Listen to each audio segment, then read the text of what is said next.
In this video, I'll be showing you how to make your own DIY thermal blackout van or car window covers using foil bubble wrap reflectix insulation, and be sure to watch until the end for some top tips on how to get the most out of them. This is Yogi, my tiny camper van, and although I already have a cab divider curtain, the purpose of the window covers is to keep condensation to a minimum and darken the vehicle when sleeping in the van, and to keep the heat out on sunny days. For this tutorial, I'll be making covers for my newly installed back door windows. So I'll start by making sure that I have enough materials and then make templates to work from. I find that sliding small pieces of paper into the edge of the window is a really quick and effective method, but you could use any material for this. Newspapers, clear plastic, whatever's to hand really. I'll work my way around the windows, joining the pieces together with sticky tape as I go, and once I've covered all the edges, I'll put the pencil to the edge of the windows and draw the outline onto the paper, and then do it all again for the second window.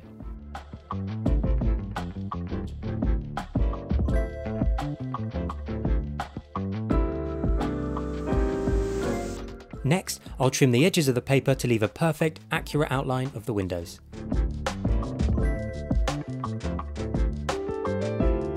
With the templates made, I'll temporarily stick the first one to the foil insulation with some masking tape so I can cut round the edge. The foil is easy to cut and household scissors do the job just fine. I'm leaving a bit of space around the edge of the template just because I'd rather be cautious and then trim it down later. If your window is too big for one piece of insulation, as a windscreen may be, then you can just join two pieces together with aluminium foil tape. It'll barely be noticeable and creates a neat lasting join.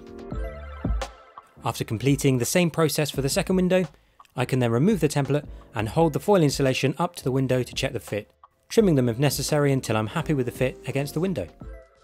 If you've got quite a lot of insulation available, you could also double up the insulation at this point by sticking another oversized piece of foil to your already trimmed window cover and then cut it down to match.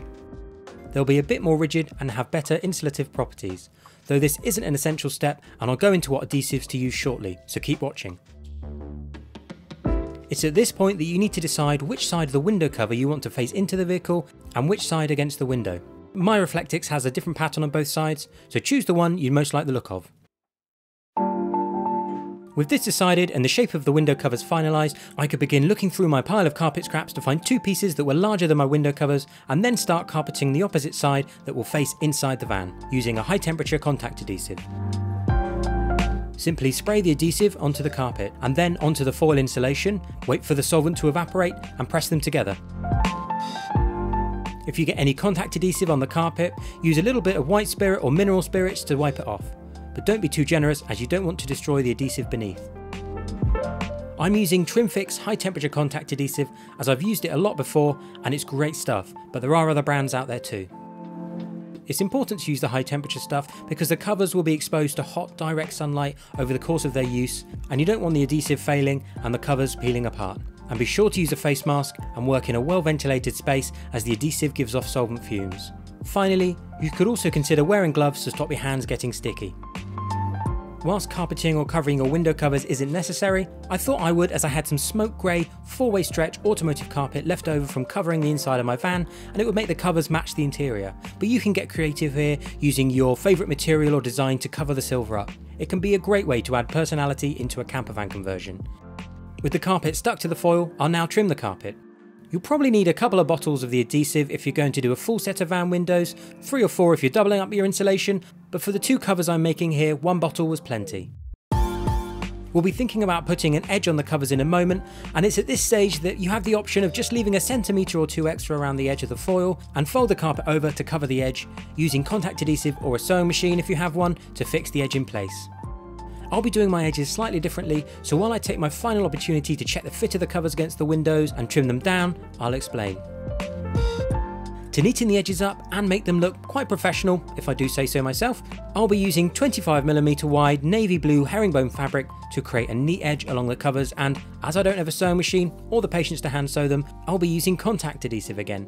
It really works a treat.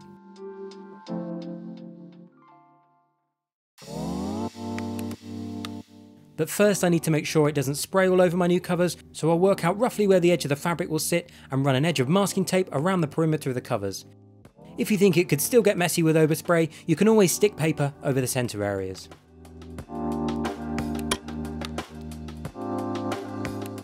With the covers prepped, I spray contact adhesive onto both the cover edge and the fabric edge, and once the solvent has evaporated, I'll work my way around carefully, pressing them together for a neat finish.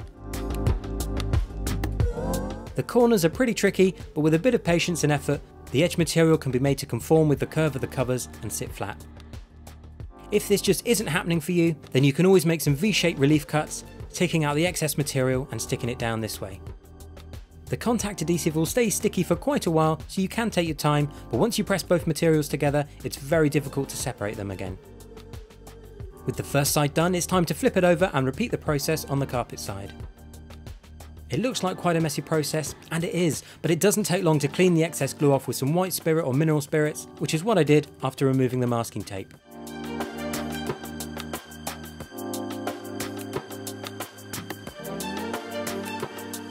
While I finish covering the edges of the second window cover, please do take a moment to subscribe to my channel, where I've got a video series from my tiny camper van conversion, as well as lots of tips and tricks for van builds.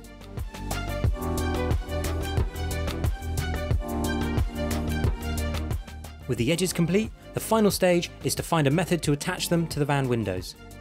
I purchased a set of really good suction cups from eBay, and these push through the covers, leaving the cup on the foil side and a small yet practical handle on the carpet side. They have a collar in the middle of the handle which covers the hole, leaving a neat look to the covers. I'll put a link to them in the description if you're interested, but they often go out of stock, so if in doubt, search for thermal suction cups on eBay and they should show up.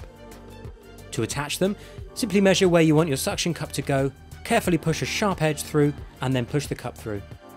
If it's too tight, don't force it. Make the slit slightly larger and try again. Better it's too tight than too loose.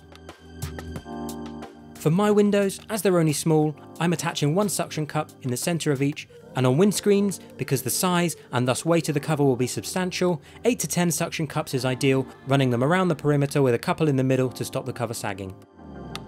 And a little pro tip, if you want to hold the windscreen cover in place temporarily, perhaps if you're leaving the car briefly on a hot day, just pull down your sun visors to hold it in place.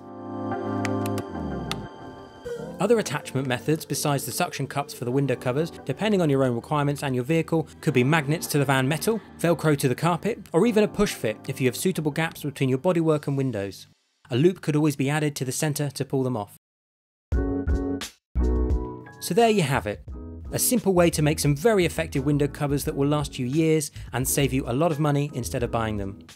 And as promised, here are some final top tips for getting the most out of your window covers. First of all, look after them. Store them somewhere safe and ideally flat. If you get a tear in the foil, then it can easily be repaired by sticking a piece of aluminium foil tape over the top.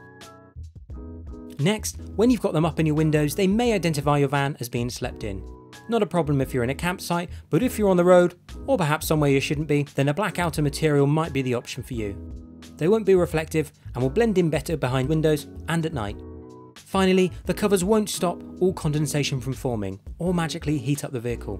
But by insulating the single glazed windows, they will help to reduce condensation. If it's still forming, then consider airflow by cracking the windows, and installing window deflectors will help keep the rain out here, or by installing a ceiling fan or vent.